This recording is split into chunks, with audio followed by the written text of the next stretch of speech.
जय गुरु जी संगत जी। संगत जी, गुरु जी के डिवाइन कॉल सत्संग प्लेटफॉर्म में आप सभी गुरु परिवार का हार्दिक स्वागत है। शुक्राना गुरु जी महाराज का कि उन्होंने मुझे ये सेवा दी कि मैं आप सभी गुरु परिवार के समीप आके गुरु जी के कल्याण महिमा अनुभव का वर्णन कर पा रही हूँ। अनंतम शुक्राना मेरे गुरु जी महाराज का। संगत जी, आज का जो सत्संग मैं आप सभी के साथ शेयर करने जा रही हूँ वो उमेश अंकल का सत्संग है। ये बहुत प्यारा और ब्लेसिंगफुल सत्संग है। मेरी विनती है आप सभी गुरु परिवार से कि आप सत्संग को अंत तक सुने, ध्यान से सुने, पूरा सुने। सात संगत जी, सत्संग का मतलब होता है सत्य का संग, और सत्संग की प्राप्ति जभी होती है जब गुरु कृपा होती है। हम सभी बड़े भाग्यशाली हैं कि हम पे गुरु कृपा हुई और हमें सत्संग सुनने का और शेयर करने का सौभाग्य प्राप्त हुआ। सात संगत जी, गुरु जी महाराज कहते हैं, जो भी सत्संग सुनता है या करता है, मैं उन दोनों का ही कल्याण करता हूँ। और जिस समय आप सत्संग सुनते हैं या करते हैं, उस दोनों समय में ही गुरुजी महाराज साक्षात विराजमान होते हैं। तो प्लीज़ सत्संग जी, बिना स्किप किए सत्संग को ज़रूर सुनिएगा। अंकल का सत्संग बहुत ही प्यारा है। संगत जी, जहाँ पे परमात्मा की शक्ति होती है, भक्ति होती है, आराधना होती है, वहीं पे कुछ बुरी शक्तियाँ भी होती हैं, कुछ बुरी क्रिया भी होती हैं और कुछ बुरे मंत्र भी होते हैं जो इंसान की नींव तक को हिला के रख देते हैं। अंकल बताते हैं कि उनके जीवन में बहुत खुशियाँ थी, लेकिन एक पल ऐसा आया, बहुत चुनौती भरा आया। उनके ही सगे भैया भाभी ने उन पे ब्लैक मैजिक कराया था, जिसके कारण वो बर्बाद हो चुके थे। ऐसी कंडीशन उनके जीवन में बन चुकी थी कि वो सुसाइड कर लें। ये तो गुरुजी का वो शुक्राना करते हैं कि वो सही समय पर गुरुजी महाराज उमेश अंकल के जीवन में आए। तो आज का सत्संग संगत जी बहुत ही ब्लेसिंगफुल है और तमाम संगतों के लिए है जिनके जीवन में लोगों ने ब्लैक मैजिक किया हुआ है। तो संगत जी, आई होप आपके सारे सवालों के जवाब इस सत्संग में होंगे, तो बिना स्किप किए सुनिएगा। और अगर इसके अलावा आप भी अपने सत्संग अनुभव शेयर करना चाहते हैं तो हिंदी में साफ राइटिंग में आप अपना सत्संग लिखकर हमारी जीमेल आईडी पर सेंड कर सकते हैं, ताकि आपके द्वारा सुनाए गए सत्संग से जो भी गुरुजी महाराज की नई जुड़ने वाली संगत होगी, उन्हें गुरुजी के कल्याण महिमा अनुभव के बारे में ज़्यादा से ज़्यादा पता होगा। सत्संग आपको पसंद आए तो आप इसको लाइक कीजिए, चैनल को सब्सक्राइब कीजिए और वीडियो को ज़्यादा से ज़्यादा संगत में शेयर ज़रूर कीजिएगा, ताकि आपके द्वारा शेयर की गई सत्संग और भी संगतों तक पहुँचे, ताकि उनका भी कल्याण हो।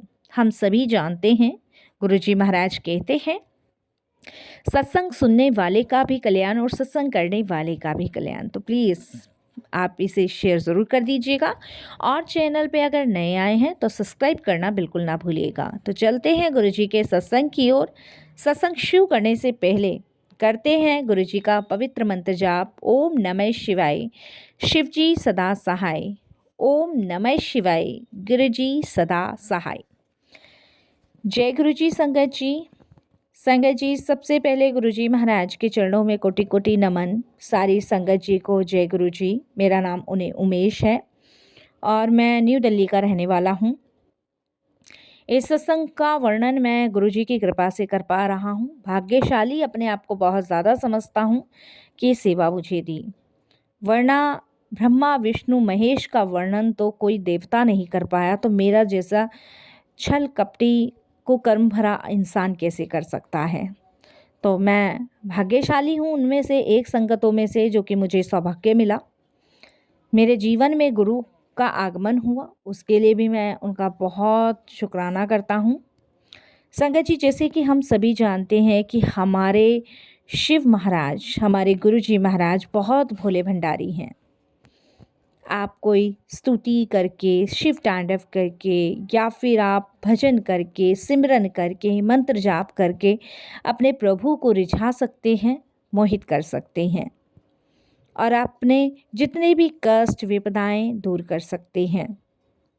मैंने कभी नहीं सोचा था कि मेरे भाग्य में महाशिव आएंगे और मेरे भाग्य को इस कदर बदल देंगे, जिसकी मैंने कभी कल्पना नहीं की थी। संगत जी, न्यू दिल्ली में मैं रहता हूँ। चांदनी चौक में मेरा छोटा सा एक बिज़नेस है जो कि फ़ोटो फ्रेम का है। भगवान की कृपा से मेरा कारोबार बहुत अच्छा चल रहा था, बहुत ही अच्छा। थोड़ी सी ही दूर पे ये ही वाला काम मेरे सबसे बड़े भैया का है।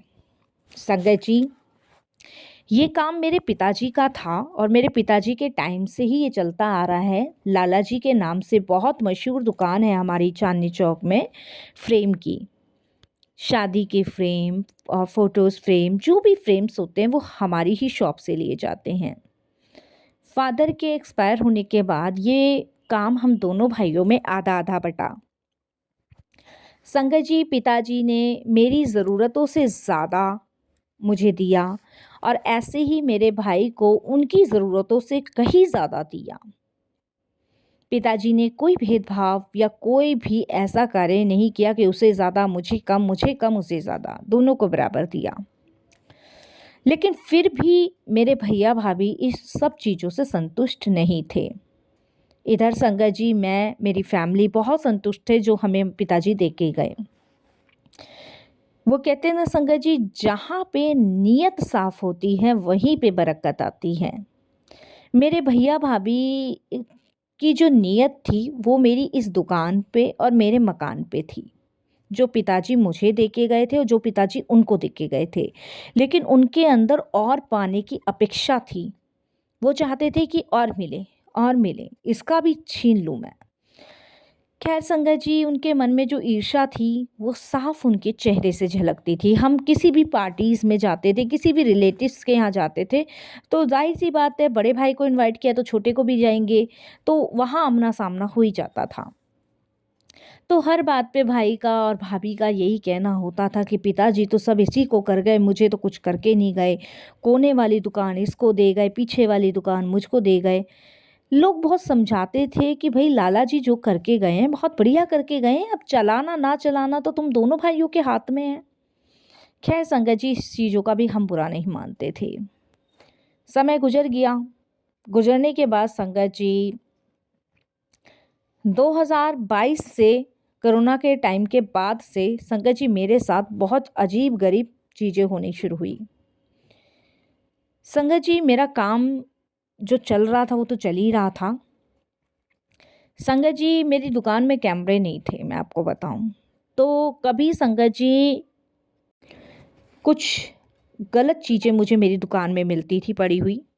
जब सुबह के समय दुकान पे लड़का दुकान खोलता था तो वो बताता था कि कोई काली मिर्च पड़ी है, कोई लौंग पड़ी है, कोई ताबीज़ पड़ा है, कोई गुड़िया पड़ी है। इस तरीके से मेरी दुकान के आगे मिलता था। मैं उसको कहता था झाड़ू मार दे, हटा दे। भैया का अक्सर संगत जी आना जाना दुकान पे लगा रहता था, एक मुआयना करने के लिए कि कितना गया कितना नहीं गया। तो मैं दिल का बहुत साफ इंसान हूँ, मैं सोचता था कि सब भगवान देख रहे हैं, वो कर रहे हैं, अपने आप संभालेंगे। मेरा भाई संगत जी मेरी दुकान पे बहुत बार कुछ जादू क्रियाएं, जादू टोना करके गया। घर पे भी भाभी करके गई, क्योंकि संगत जी काफ़ी बार हमें कुछ ऐसी चीज़ें मिली जिनको देख के हम थोड़ा डर जाते थे, घबरा जाते थे, लेकिन भगवान के शरण में थे इसलिए सब ईश्वर पे छोड़ देते थे। दिन प्रतिदिन संगत जी ऐसा चलता रहा, लेकिन 2022 संगत जी हमारे लिए टेंशन वाली बात आ गई। 2022 में संगत जी इन लोगों ने इतनी गंदी क्रिया हम लोगों पे करवाई कि हमारा स्वास्थ्य बिगड़ने लगा। मेरी धर्मपत्नी का, मेरे बच्चों का, हम संगत जी बीमार रहने लगे। इधर मेरा काम बंद हो गया, इधर संगत जी मैं एक एक रुपए को मोहताज हो गया। जो भी काम पार्टी मुझे देती वो वापस कर जाती। मैं बेस्ट से बेस्ट क्वालिटी का काम उन लोगों को करके दे रहा, लेकिन उनको कतई भी पसंद नहीं। जहाँ मैं दिन में कम से कम संगत जी 30-40 हज़ार रुपये का कमाता था, वहाँ मैंने 5 रुपये की भी सेल नहीं करनी पूरे दिन में। मैं बहुत दुखी। ऊपर से संगत जी जो पैसा जुड़ रहा था वो सब डॉक्टर को जा रहा था। बीमारी का कोई नामो निशान नहीं, लेकिन हमारी बर्बादी 2022 से होनी शुरू हो गई। हम बहुत दुखी संगत जी, बहुत परेशान। तब संगत जी मेरे घनिष्ठ मित्र हैं, उनसे मैंने ये बात शेयर करी। मैंने कहा यार ऐसे-ऐसे बात है, पहले तो भैया भाभी करते थे, कुछ समझ नहीं आता था, लेकिन इस बार तो उन्होंने कुछ ऐसा किया है कि भई हम तो बर्बाद से हो रहे हैं। क्योंकि संगत जी जब वो पहले करते थे तो वो असर नहीं होता था, लेकिन अब की जो उन्होंने किया 2022 में, वो बहुत खतरनाक किया। पता नहीं किससे करवाया ये हमें नहीं पता। उनने मुझे बोला कि तू शाम को तैयार हो जा, मैं शाम को तुझे गुरुजी के दरबार लेके चलता हूँ। अब संगत जी गुरुजी कौन से वाले गुरुजी, ये तो हमें भी नहीं पता था। और वो संगत जी मुझे गुरुजी के धाम लेके गया। वहाँ संगत जी मैंने माथा टेका, लंगर किया, चाय प्रसाद लिया और ये सब करके मुझे बड़ी शांति सी मिली। और मेरे दोस्त ने कहा यार तू एक काम कर, गुरुजी का जल प्रसाद पूरे घर में छिड़क दे। संगत जी देखिए दुखी तो मैं, परेशान तो बहुत था। मैंने घर आके जल प्रसाद छिड़का, बच्चों को पिलाया। रात को ही अपनी दुकान में छिड़कने गया। एक गुरुजी का स्वरूप मैंने घर में लगाया, एक सुबह मैं दुकान में ले गया। उसके तीसरे दिन संगत जी मुझे एक ड्रीम आया और उस ड्रीम में गुरुजी ने मुझे दिखाया कि मेरे भैया भाभी मेरे घर के पीछे जो बालकनी है, जहाँ पे ढेर सारा संगत जी टूटा फूटा सामान मैंने रख रखा है बेचने का, उसका नंबर ही नहीं आता था और बहुत टाइम पुराना था वो। उसमें संगत जी पीछे की साइड एक डिब्बी पड़ी है जहाँ पे वो कुछ क्रिया करके गए हैं, ये मुझे गुरुजी ने ड्रीम में दिखाया। अब मैं तो संगत जी सुबह उठा, मैं तो समझ नहीं पाया ये क्या था क्या नहीं था। तो दोपहर के समय मेरा दोस्त दुकान पे आया और उसने कहा तूने गुरुजी का स्वरूप लगा लिया क्या घर में दुकान? मैंने कहा हाँ भाई देख गुरुजी का स्वरूप तो दुकान में लगा हुआ है, घर में लगाया है। जल प्रसाद सुबह भी पिला के आया हूँ, खुद भी पी के आया हूँ, घर में भी छिड़का, दुकान में भी छिड़का। तो चाय मंगाई, चाय पीते पीते उन्होंने गुरुजी की महिमा बतानी शुरू कर दी। जब उन्होंने कुछ महिमा ऐसी बताई कि ड्रीम में दर्शन देते हैं गुरुजी, ये करते हैं, तब एकदम से संगत जी मेरे माइंड में वो बात क्लिक हुई और मैंने तुरंत अपने दोस्त को बोला। मैंने कहा यार गुरुजी के दरबार से आए हुए आज मुझे तीसरा दिन है, लेकिन कल रात को मुझे एक सपना आया और सपने में मुझे गुरुजी ने ऐसे ऐसे दिखाया। तो मेरा दोस्त बोलता है कि तेरे पीछे घर के बालकनी में सामान रखा हुआ है। मैंने कहा हाँ यार रखा तो है और वही बालकनी दिखाई है। तो उन्होंने कहा कि चल तू अभी घर चल। मैंने कहा अभी कैसे भाई, दुकान पे? तो बोले तू अभी चल। तो मैंने संगत जी लड़कों को बोला भाई दुकान तुम संभालना, मैं अपने दोस्त के साथ चला गया। दोस्त के साथ जाने के बाद उस मतलब हम घर ही गए संगत जी। और घर पहुँचे तो बोला बालकनी कहाँ है? मैंने कहा ये रही बालकनी, सामान ही रखा। उन्होंने कहा चेकिंग करनी शुरू कर। संगत जी हमने एक एक सामान हटाना शुरू किया और वाकई में जो पीले कलर की डिब्बी गुरुजी ने मुझे दिखाई थी ड्रीम में, वही पीले कलर की डिब्बी संगत जी उस भंगार के अंदर मुझे पड़ी मिली। मेरे दोस्त ने बोला तू इसे किसी कपड़े से उठा, खोलियो बोलियो मत। मेरी बीवी मेरे बच्चे सब देख के घबरा गए संगत जी, ये कब कर गए कब नहीं कर गए, हमें कुछ समझ नहीं आया। तो मेरी वाइफ़ कहती है कि भाभी आई तो थी, 15 दिन से हो रहे हैं और सारे घर में घूम रही थी, मैं चाय बना रही थी, पता नहीं वही कब में डाल गई हैं। क्योंकि संगत जी किचन के पीछे से ही हमारी वो बालकनी का रास्ता जा रहा है, तो किचन की ओट में जैसे चाय बनाते तो दिखता नहीं है कि बंदा कहाँ जा रहा है कहाँ नहीं जा रहा है। तो संगत जी देख के हम हैरान। अब संगत जी वो कपड़े से उठाया और मेरा दोस्त मुझे बोला तू तैयार होकर चल गुरुजी के पास चल, ये हम गुरुजी के मंदिर के इर्द गिर्द ही रख देंगे, बाकी गुरुजी जाने। हमने संगत जी वो उठाया और बड़े मंदिर के पास में ही वहाँ एक खाली प्लॉट था, वहीं डाल दिया और गुरुजी से वहीं अरदास कर दी कि गुरुजी अब आप देखो ये क्या है क्या नहीं, हम तो इतनी दूर ले आए। संगत जी मैं पूरा रात नहीं सोया, परेशान। उससे अगले दिन फिर गुरुजी ने ड्रीम दिखाया कि वो जो प्लॉट में मैं वो फेंक कर आया हूँ वहाँ पे गुरुजी गए हैं और गुरुजी ने उस डिब्बी को खोला है तो उसमें से एक जिन निकला है जो कि गुरुजी ने उसको बांधा है और बांध के गुरुजी ने एक नाले में डाल दिया है। मैंने ये देखा, मैंने दोस्त को बताया, उसने कहा देख कर दिया गुरुजी ने तेरा कल्याण। उस दिन के बाद संगत जी मैंने अपने घर में अपने दुकान में सबको मना किया कि भैया भाभी घर में या दुकान में नहीं आनी चाहिए और सबको कह दो कि भैया उन्होंने मना किया है। मैंने दुकान में सीसीटीवी कैमरे लगाए, घर में सीसीटीवी कैमरे लगाए और संगत जी इस चीज़ के लिए उन्होंने बहुत मतलब इश्यूज़ बनाया, रिश्तेदारी में कहना, हर जगह कहना।